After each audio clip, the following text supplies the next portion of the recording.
It is Friday, March 5th. Let's talk PlayStation.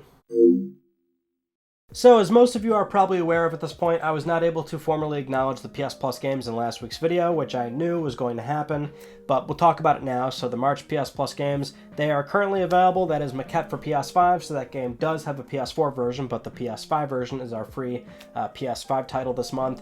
And then for PS4 games, we've got Remnant from the Ashes. We've got a bonus title this month, which is Farpoint. Now, usually when we get a bonus title, it's a VR game, and the only problem here is that this is one of the worst VR games you could probably offer because PSVR owners, in all likelihood, probably bought this game when it initially launched with the aim controller, because that was one of the first ways you could buy that accessory. It's vital for FPS games. It works really well, so that kind of lowers the audience even more in terms of, you know, who can potentially gain from playing that game, or claiming the game, rather. But the reason why this is really a big month is because we got Final Fantasy VII Remake. Now, you can't really argue this is a fantastic month, but at the same time, there's a small caveat for Final Fantasy VII, which is it has no upgrade path for the PS5 enhancements, the Integrated Edition. So you can kind of see what they were doing there from a business point of view, right? I mean, so far with PS5, we've seen only PS5 versions being offered. The PS Plus collection only claimable through a PS5 console. Now it's kind of another reverse situation, so only the PS4 edition. I'm seeing some people complain about, okay, well, why is there no upgrade path if I'm willing to pay for it? Not really sure why that's an issue. If you're willing to pay for it, then just buy the game on PS4 right now. So whether it's disc or digital, if you're willing to pay for the PS5 enhancements, then just buy the game, then don't play it through the PS Plus edition. But if you are in a situation where you've never played it before, you're still going to be on PS4 for a while, then by all means, download and play the game away. It's a great title. We also got some extra details on that Yuffie DLC, so it's only going to be available for the PS5 edition of the game. It's entirely separate anyway, so if you're still on PS4, you're not necessarily in a huge rush just yet. Eventually, once you do get to PS5, that DLC and the PS5 version will be waiting for you, but you'll have to pay for it at that point. Also worth pointing out that Destruction All-Stars will still be available until at least April 5th, so you have a lot of time for that as well. Now, moving on to our PlayStation Now March update. Pretty small month here. It's usually small, but we've got World War Z that was recently added. That's going to be available until September 6th. Then Ace Combat 7 Skies Unknown. That'll be available until May 31st. Infamous Second Son and Super Hot will be permanent editions. So every month with PS Now, we only get like 4 or 5 games, and usually 1 or 2 of them. There's a time limit on them. Ace Combat only available for, under 3 months or something, so that's pretty disappointing there. I mean, the big thing here is that you want titles that are added permanently, so there's no rush or anxiety of thinking, okay, well, I gotta play Ace Combat soon before it, leaves, right? You want the peace of mind of knowing, okay, it's in the library now, I'll get to it when I get to it, and that just seems like it's less of a thing with every single month. Next up, PS4 Beta Firmware 8.50 invites have gone out, and this is the same deal here with the last few rounds of beta invites on PS4, which is that one code can be redeemed up to 20 times, so if you receive one and you're part of the beta program, Sony is encouraging you to share that code with a lot of your friends. Not any major changes. I mean, we are in the late life cycle of PS4, so I wouldn't expect anything huge here, but we've got some small quality of life improvements, including one feature being taken away. So the change log right now for 8.50 is that in messages, you can now turn notifications on or off for each of the groups that you're in. On the group screen, open the options menu and select turn notifications off. That's much needed. On the game session screen, you can now use the request to join button to ask the session leader to join their game. The session leader can then send you an invite to join the game session. When you're playing a game you've hidden, other players will no longer see it when you play it, so better to use that instead of, say, appear offline. And then communities are no longer available. Not entirely surprising, given that they're not a thing on PS5.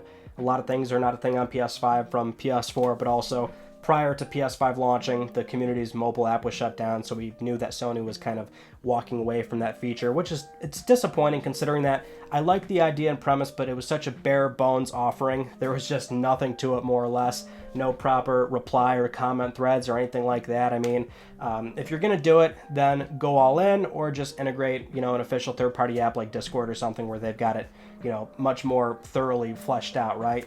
Also, this beta firmware does not make any changes to the group and party system, where it's married messages and groups with, parties, where that was still kind of a pain, or I mean, it still is a pain. And well, obviously 8.5 right now at least does not have any major changes to that right now. And I would expect that if we see another major firmware for PS4, that would probably be the last thing that is altered or reflected before the system really is kind of shut down in terms of overall UI enhancements. Moving on to our next news story, Sony Interactive Entertainment has confirmed that after August 31st, 2021, you will no longer be able to rent or purchase on-demand video content directly from the PlayStation Store. So you can still watch that stuff after August 31st if you've already purchased it, but essentially after that date, you will no longer be able to purchase or rent new content.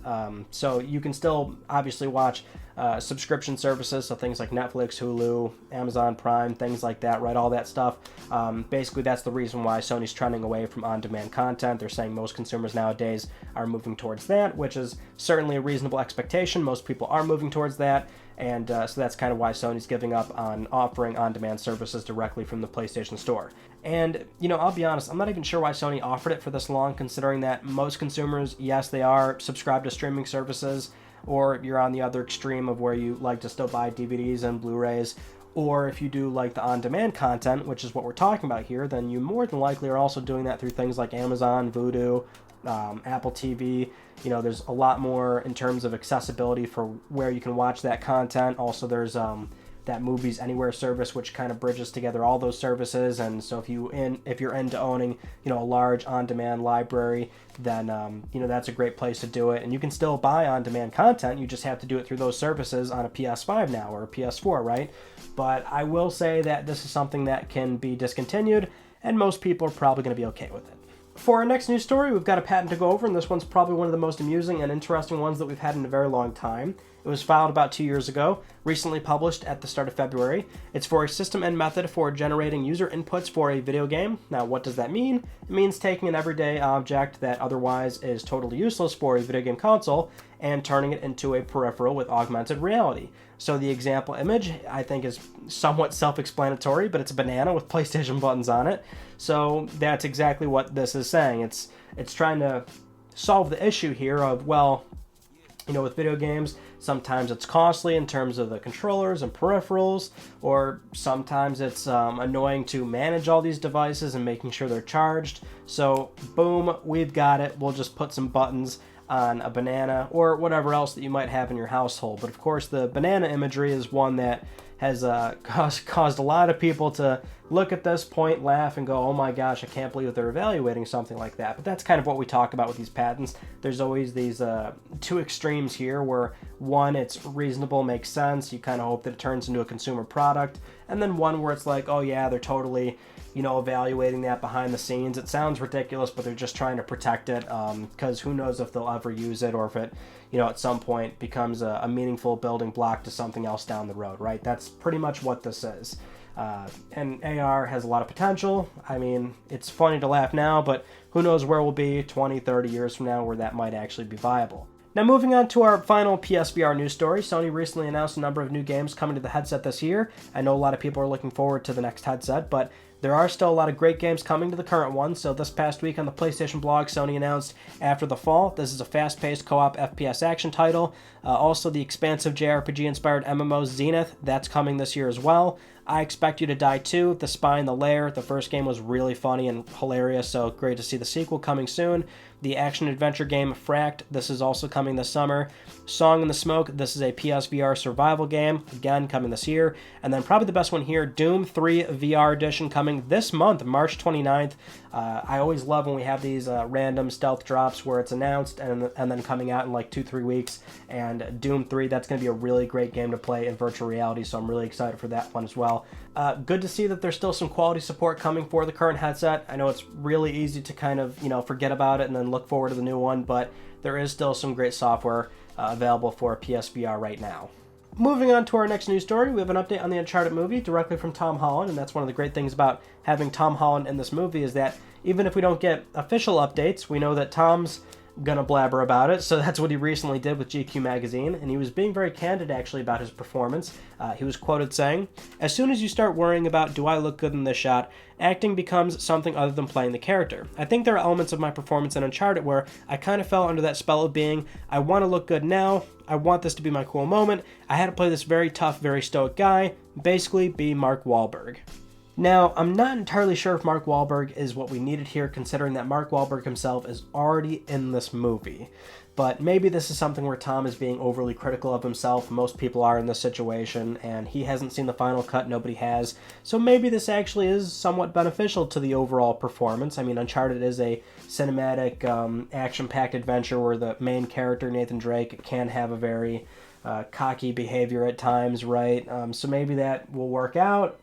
But at least Tom's being honest. Next up, if you recall, we had a rumor regarding Death Stranding getting a native PS5 port, and this copy of the game would have some sort of extended story content, and that we should be seeing it fairly soon. This rumor originally came from the Recent Era user Nobtra, who we've been watching because they originally got a number of things correct prior to the PS5 live stream, and I think since then I've actually also called out some other things as well, but that's kind of why we've been watching this. Well, anyway, that same user, once again doubling down on the fact that we should be seeing this game fairly soon. So again, over on Recent Era, when asked directly about Death Stranding on PS5, and this was in relation to the state of play that we got not too long ago, the user said, "Who knows, it has been ready and done for a while now though, genuinely expected it to be revealed today. I'd give it one more month, maybe." So hopefully this gets announced relatively soon. I mean, it's just sort of expected at this point, so I know it's a rumor, but that's just where we are right now in this cross-gen period where these machines are so similar from the outgoing ones the last year and a half, 2 years. Most publishers, it's just so easy to move these games forward, whether that's a soft patch where you unlock frame rate, native port, repackage games, add some additional story content, charge for it, don't charge for it, do a small upgrade fee, whatever. It just makes a lot of sense. That's why so many publishers have already released or announced an upgrade on PS5, Series S and X, and Death Stranding. Seems like it makes perfect sense. We're expecting a lot of Sony's titles to probably eventually do this in some way, shape, or form. And I would absolutely go back and play Death Stranding again. I definitely enjoyed the game. Got a full platinum, took over 100 hours.